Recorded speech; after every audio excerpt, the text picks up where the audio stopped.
Welcome to La Vida Rosa. I'm your host Pinky, and today I'm going to be talking about Married at First Sight. So if you'd like to see more, then just stay tuned. But before we begin, I would like for everyone to check out my website, La Vida Rosa Style, where you can find cute accessories like the ones I'm wearing right now. Like, comment, and subscribe. And without further ado, let's get into this video. So y'all, finally, we got an appearance from an expert who have been MIA this season. Like, where have the experts been? They should have been stepped in. There have been so many situations with these couples where they could have used a helping hand and someone with knowledge and experience and expertise to help guide them through this. Namely, Henry and Christina, Karen and Miles. Like, there have been so many situations that could have been a teachable moment, or they could have worked through to their benefit, but they were forced to do it alone. And the experts just used to be way more hands-on, and I feel like that made for more successful and meaningful interactions. So I don't know what's going on this season, but they really kind of left these couples to fend for themselves, and it was kind of difficult to watch because of it. You know, some of these situations needed a mediator, and they were nowhere to be found. So I said all that to say it was good to see that Dr. Viviana stepped in this episode to assist these couples. So I'm going to go ahead and start with Woody and Amani. They were literally all over each other this episode.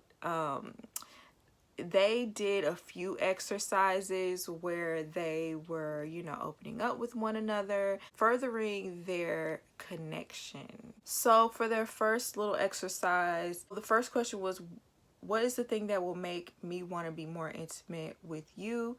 And he said being able to tell you my truth, being honest, and her being understanding. And Amani got that down packed. Like, she seems to be she just seems to be that way in general. Like, you could see that with all of her interactions with, you know, various people on this show. So he already know he's gonna get that from her.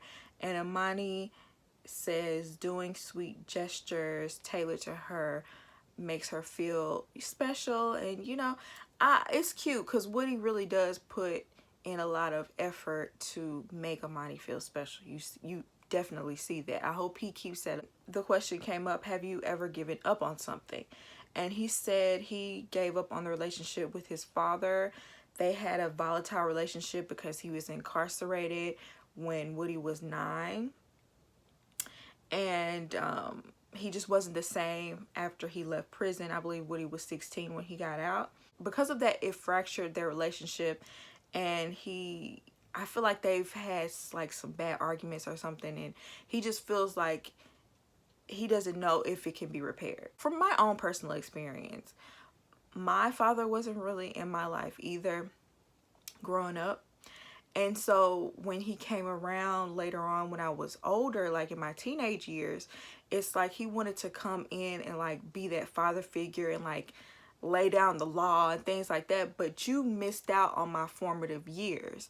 So you can't come in and, you know, play that role of daddy when you haven't built that sort of relationship. And so whenever I look at relationships with, you know, absentee parents and their children trying to build a relationship later in life, your relationship is not going to be that father-son relationship you think is going to be. And I think both of them have to look at it from that perspective. Like, the parent has to understand the child has a level of animosity and resentment towards you for you not being there, and you can't just jump into what you think your role should be in their life. I think the relationship you're going to have to build is going to have to be more so of a friendship than, you know, what you would think a father and son relationship should be. And possibly if both of them can get on the same page with that, then maybe they could build a relationship. But Woody said he's been in therapy for those issues that he had with his father, and you know, he feels good about the fact that he has closure. He's not grappling with those feelings towards him anymore. And Amani came in and said, well, you have my two fathers now. And I just thought that was so sweet that, you know, they are really, you know, making an effort to intermingle with each other's families. And she really appreciated the fact that he opened up to her like that. So later on, they had this conversation about wanting a dog. Amani does want a dog. She said, well, you could discipline a dog by spraying him with some water. He was like, how you gonna spray the dog with some water? And that's just what a dog does, bark. Literally, he doesn't want a dog whatsoever, but he's willing to compromise if they have a baby. I'm just like, that is such a crazy compromise. Woody just want a baby. Just say you want a baby and go, Woody. Like, why are you trying to throw a baby in there with a dog? That's crazy. I hope this doesn't cause no issue later on, because Amani seemed like she really did get in her feelings over wanting this dog. Something tells me she's gonna get the dog one way or another anyway. Let's get Brett and Olivia out the way, because they bothering me. It's such a chore to watch. Well, they met with Dr. Viviana. So they brought up the fact that their living situation and kids are their biggest issues right now. Olivia made mention to the fact that, you know, their living situation wouldn't be such a huge issue if he didn't own his house. And of course he had to get super sarcastic and be like, well, how irresponsible of me. I would be ready to choke Brett out, because it's like, can you be serious for once? Can you actually address how you really feel for once without trying to cover it with humor or sarcasm? She's just saying that she would have to commute for her job. She has a rigorous schedule, and so they would have less time to spend with one another because she would have to commute all the time. And so the decision to find where they're going to live is going to be a more difficult one, because you own the house and you're not going to want to give that house up. But no, you just want to jump to, oh, how irresponsible of me. Dr. Viviana feels like those issues are like too much for them to be focused on right now. They should focus on each other, the here and the now, because they're only together for a short time period before they make that decision. But I'm kind of like on Brett's side, like, these issues are too big for us to just be overlooking. Like, because even if y'all do decide y'all want to stay together, those are going to be some huge compromises when the time comes. So then they start talking about kids, and he definitely for sure knows that he wants kids, and she says she will consider it. And I just think she just really don't want kids at all. But Dr. Viviana's like, well, maybe she, you know, when we talked to her, she said she would consider it. I'm just like, I don't know. Like, I just felt like they were being a little bit unrealistic on some of these things in favor of Olivia. So then they talk about PDA, and Olivia is really not comfortable with that, and she won't even sit really near him, you know what I'm saying? And he also says that even when they're in private, she doesn't really initiate physical touch. And I'm thinking in my head, well, when you are so sarcastic, she can't tell when you're being genuine or not. And it actually came up later on in the episode, but I felt this even before she said it. Like, how can I know when you are being serious and when you're not, when you're always being sarcastic? How am I supposed to get to know you? I don't know you yet. I don't know your personality like that yet. So for you to be constantly sarcastic, I can't get a feel for who you really are. So they have not explored intimacy, and she just says she wants it to be meaningful, and she claims to be receptive if he were to initiate something, but he feels like she's not enthusiastic. So why would he want to push up on somebody who's not necessarily, you know, all in? And so I can understand that. He did say he does feel a little frustration because he feels rejected, but he's still invested, and he's going to continue to pursue her because he really likes her. And he talked about how he really, you know, enjoyed a particular smile that she gives him. She wants to feel like she's in a safe space. And it's just like, Brett, if you were nicer about things, if you actually took someone else's feelings into account when you say things and softened it up a little bit, it's not necessarily what you say but how you say it, y'all could probably be much further intimately. But she gonna have her guard up because of how you address her. So later on, they discuss their meeting with Dr. Viviana. She addresses the sarcastic look that he gave her during their meeting or whatever. I feel like personally she should have had something a little bit more tangible than a look, but I think we all can see what she's talking about. And he really truly was gaslighting her in that moment. Or maybe he's really not self-aware at all. Maybe he has no idea he'd be doing that kind of stuff or how that affects other people. But it just felt like he was gaslighting in the moment. He feels like he can make light of a situation and take it serious at the same time. But Brett, you're not funny. Let's start there. You're not funny. So what you're doing, so you're not doing what you think you're doing. It's really a defense mechanism coming from an insecure place. And it just seems like you can't handle critique or truly examine yourself without being defensive. She feels like he holds back and has PC answers on camera and wants to know if he's being genuine. She asked him, does he want to be in this? And he was like, I've, let you know multiple times. I've been clear with that. Clearly you haven't if she's asking you the question. And then he proceeded to call her insecure for even asking that question. Coming from Mr. Insecurity himself, I could not believe that he was literally calling her insecure. So later on, they did a little bartending type class, and she was really excited to do it, and they seemed to have a good time. And afterwards, she was like, do you think we'll have any resolve to the argument we had earlier? And he said, well, you can't resolve perception. And I'm just like, if you would actually acknowledge her feelings, y'all could resolve this. But you won't acknowledge her feelings as valid. You're making it seem like it's all in her head when, yeah, it might be, but you can at least put her mind at ease. You're more concerned about how you feel when you should be, trying to see where she's coming from with this. And so she just decided that she wants to sit down with Pastor Cal because she felt like they had like more of a resolution whenever they sat down with him. So I am looking forward to Pastor Cal stepping in because they need some help for real. So I guess we can move on to Karen and Miles. They're doing their exercise and Miles asks her, do you trust me? And she says to an extent. She trusts living with him and she knows that he means no harm, but he just doesn't trust him with her heart. And she says she won't hurt him on purpose. And I believe her. I do believe her on that. I don't think she'll try to hurt him on purpose.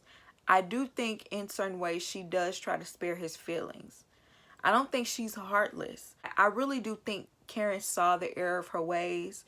Even though I didn't like the way she addressed Miles when she, came home, I do feel like she is making more of an effort. So the next question was like, how do you build trust?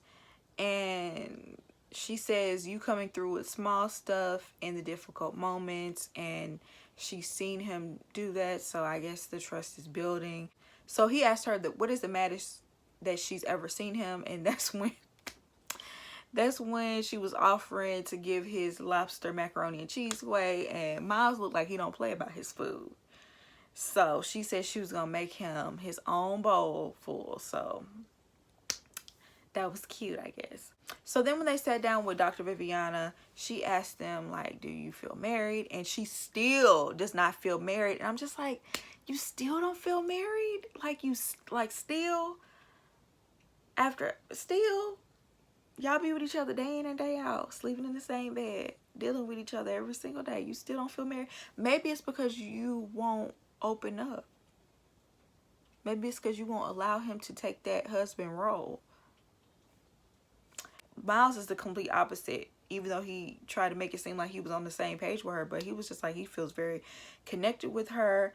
Maybe when the cameras are gone, they have more meaningful conversations and they have a better relationship than what we're seeing. I do think that can be so, but I do think she needs to be making even more of an effort. Like, for her not to feel married, I feel like she needs to step up her effort in this to feel married. You need to be actively doing things to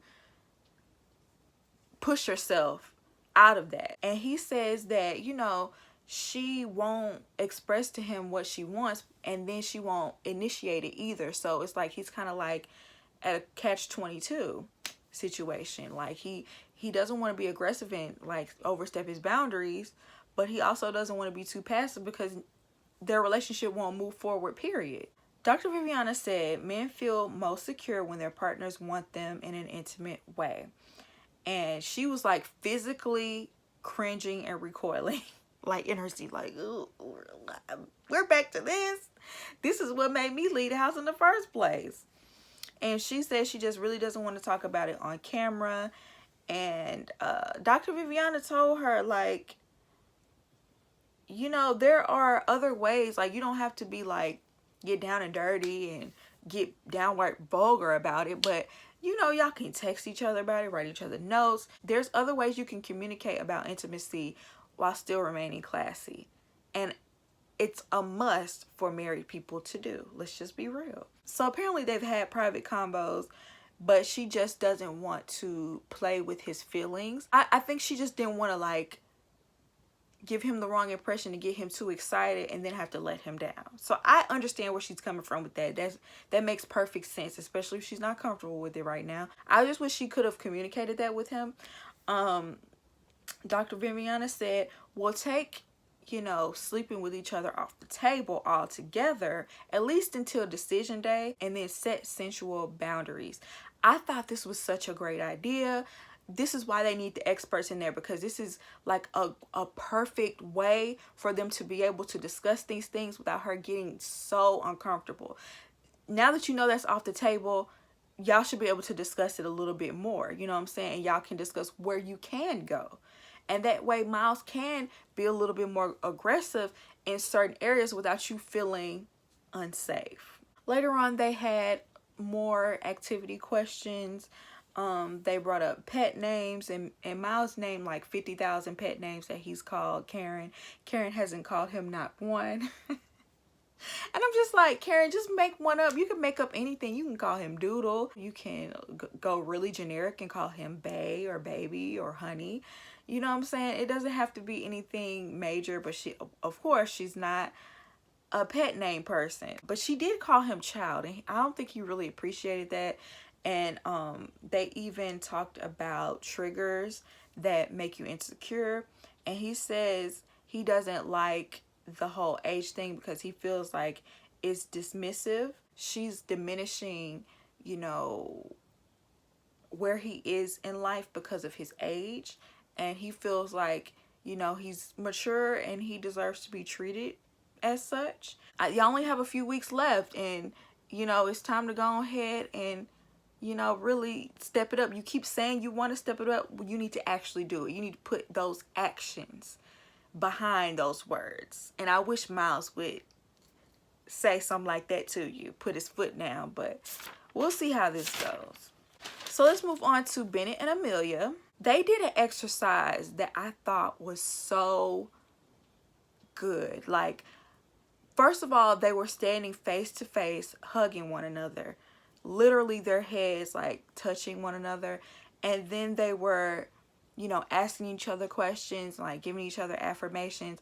And it was so like powerful. I don't know how to describe. I feel like that's something that all couples should do. It's like there's no distractions. Y'all are being intimate with one another, opening up on another level. It was a beautiful thing to watch. I almost feel like I shouldn't have been watching it. Not in like a nasty way or anything, but just it seems so personal. And I don't know, I just thought this was such a great exercise, especially for them. Dr. Viviana said that even people that are good matches with one another, you know, they can hold back their feelings. So this is a way for you to, you know, tell each other how you feel about one another. So they were just saying things like she brings him joy, and she loves his perspective on life. When they talked about their favorite part of each other's mind, Bennett says her tenacity for empathy and compassion, and she says the funny things that make her laugh and the fact that he knows big words. They told each other their favorite part of each other's body. It was just like a beautiful thing to watch these two people like express their, you know, feelings towards one another, not holding back anything and just putting it all out there. That was just, I really, really thought that was an amazing thing that really every couple should do. So let's move on to Christina and Henry. I feel like they took a couple of steps forward to get knocked a few steps back. It was kind of really hard to watch this episode because I had so much hope for them. They seem to be making progress, and they have, I hope they don't regress all the way back, but they have definitely regressed. And I didn't know how to feel. When they met with Dr. Viviana, they bring up the fact that Henry is not emotional, and that frustrates Christina because she feels like she has to, like, you know, make all of the effort. Dr. Viviana said he is just really not emotionally expressive, and she told him, you know, you do have to express yourself in some way if you're going to be married. So Dr. Viviana told them they need romance, they need physical touch, they need to be cuddling, holding hands. And you know what I'm saying, like, y'all don't have to go all the way, but y'all need to be taking steps to move closer with one another so that you can, you know, possibly get there one day. And you know, he scooted over, put his hand on her lap, and she lit all the way up. I was like, ooh,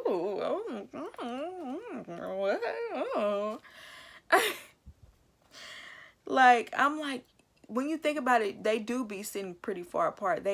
I don't think I've ever even seen them hug. So, you know, she says she's really open to anything that he initiates it, but she wants him to initiate it first so that she knows that he's into her.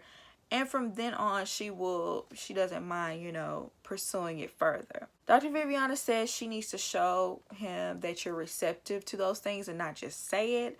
You have to have, you know, you have to put out with your energy as well, not just your words. And he promised that he would let go more and be more open. And I'm just like, you guys, this is where y'all hug, this is where y'all show your affection with touch again, like in a genuine way. They always miss that opportunity. Like, whenever they get to a point where they have a little bit of an understanding, I feel like that's when y'all need to, like, you know, maybe hug each other, get a little closer. Because I feel like that is going to make y'all want to do these things to try to, you know, move your relationship forward. Honestly, I feel like Dr. Viviana should have given them the same advice that she gave Karen and Miles. You know, set the boundary of how far you want to go and then play within that area. Let's say a kiss is as far as you want to go. Y'all can play around in the area of holding hands, hugging, you know what I'm saying, maybe a kiss on the cheek, on the forehead here and there. You know, you don't have to do too much and go all the way, but y'all need to be at least, you know, setting up the stage for it. So next thing you know, they are doing their next activity and they're asking questions to each other blindfolded. Okay, so she asked him one thing that he hasn't told her that will give her more insight on his personality. And he said he is very critical of himself from when he was younger and heavier. His friends think that he still sees himself in that way, and that makes him unconfident and really hard on himself. And at that point, he said he felt it was easy to talk to her about it with the blindfold on. And so maybe they should do things like that more often. Oh, never mind, I forgot what happened next, child. But if she really made it a safe space for him, maybe they could do that more often, because he does have a problem with eye contact. So that makes sense that he would be able to communicate with her better without having the distraction of, you know, having to look down, or, you know what I'm saying, like similar to what Bennett and Amelia were doing. I feel like they probably could have did something like that if she gave him a safe space. But we're gonna see what she did next. So her response to him opening up and telling her that he's really insecure from being overweight as a child, She said it's important to have these discussions and get over it. Like, she said it in the driest way possible, not like, you know, trying to comfort him or, you know, telling him, you know, we can, you know, work through this together. No, you need to get over it, basically. I mean, honestly, that was really the time to embrace him. She feels like because he experienced these things so long ago, he should just get over it. And I'm just like, that is so emotionally immature. Does she not understand that things that happen in childhood a lot of times dictate the way our behaviors are in adulthood? What if someone told her to just get over the fact that her dad was not in her life? You know what I'm saying? Clearly that affected her. I remember when we first met Christina on the show, and she was just discussing how she never got flowers and she got really emotional over something like that. Don't you realize that you choose men who are emotionally unavailable and treat you in a awful way because your dad wasn't there? So what if someone told you to just get over that? That's not cool. Clearly this is something that is deeply rooted within Henry. I feel like that was kind of like a breakthrough when he told her that, like, you got some real insight on why this man is the way he is. And I completely understand not wanting a man who is not confident. You wanted something else. You don't want to deal with it. But you telling him to get over it, that's not helping the situation at all. I would rather you just leave him than just to tell him to get over it. That's not something you could just get over. Clearly, don't you think he would have been put that to the side if that was the case? You know what I'm saying? That ain't something you could just be like, well, I'm gonna get over it today. That's not how that works. And she really was being a jerk about it, to be honest. I just could not believe she was, you know, handling that situation like that. He asked her what her biggest deal breaker was, and she said lack of confidence. And I'm just like, after he just opened up to you about him not having confidence, this is what you say your deal breaker is? Girl, just leave him. Just leave him and go. So later on, Henry goes and meets up with Bennett, and I was just shocked by how talkative Bennett was. Later on in the episode, Henry did say that Bennett is like such an easy person to talk to, and I can see that because Bennett is very, like, you know, receptive. He's very, you know, you could tell that he's listening and just, you know, really paying attention to your conversation. And I can see why, you know, Bennett's friends love him, because he does seem like he's a really good friend. But I don't know, like when Bennett told Henry that possibly he was gonna have to move and they were gonna find out like literally the next week, like his shocked face was so hilarious to me. Like, that's the most expression I've ever seen Henry have on this show. So it's just crazy that like the most open we've seen Henry was with, you know, someone who wasn't his wife, someone who was also a stranger to him just a few weeks ago. Henry was making eye contact and everything, but he ended up telling Bennett about her insensitive remarks to when he opened up to her. And Bennett said that, you know, in our society, you know, they think confidence, you know, equals no self-doubt or self-reflection, and that's not necessarily what that means. I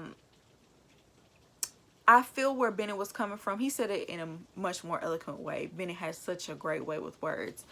But I do think Henry lacks confidence. But I think when Henry does gain confidence, I don't think it's gonna look the way Christina expects for it to look. She's looking for a toxic masculinity.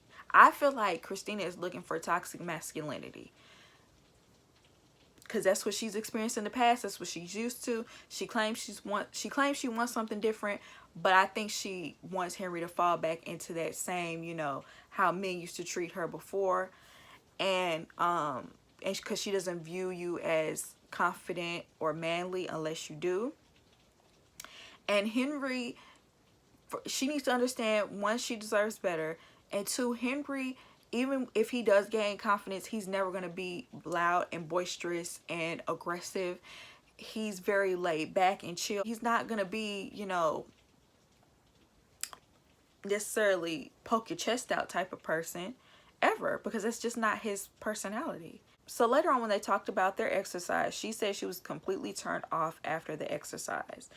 And it's like, dang, Christina, like, can you give this man a break? Like, she's just being so harsh and abrasive about this to me. Like, I understand, like, that's your deal breaker, but you pushing the wrong way. This is not the way you do it. And I feel like this is another time where I think the expert should be called to step in, because she's missing a mark when it comes to dealing with him. And I'm sure she's frustrated, but this ain't the way you handle that. And he tried to address her, like, lack of care with this situation, and she just focused on the fact that she's not getting what, you know, she wants as far as confidence from him, and that's a deal breaker. And she's confused as to why he lives in this unconfident world. And he said, I'm just wired that way. And she asked, does he think he will ever get there? He said, I don't know. And yeah, Henry just needs help. He needs someone to help him literally work through that, go through your childhood, like, understand why you feel the way you do and hold back so much. I feel like it might have a lot to do with his father always nagging him all the time. Like, his dad is real aggy, and I feel like that definitely took a toll on his self-confidence, on top of the fact that he was overweight. You know, especially for someone Henry's age. Back then, the kids that were overweight, they got picked on relentlessly, and, you know, I'm sure that had some sort of effect on his self-esteem, and, you know, make him withdraw. And, you know, he can't even make eye contact with people a lot of times. So I think that's something he definitely needs to work through. And if Christina does not want to participate in him working through that and not be patient with him, because this is you showing your impatience once again, is rearing its ugly head. If you don't want to deal with that, and that's understandable if you don't, I would rather you leave. I would just rather you leave than constantly pick at him about it. And but I also think that Henry needs to take the steps to fix it as well, you know, to work past it, because he keeps saying he wants to, but you're going to have to be active. But you're going to have to be proactive in changing those things. Anyway, y'all, I don't know why I feel like this episode was such a drag. I feel like this review is going to be a drag. I'll try to edit it to make it, you know, less boring, but y'all let me know what y'all feel down below. Do you agree with me? Do you not agree with me? And I hope you enjoyed this video, and I'll see you in my next one. Peace.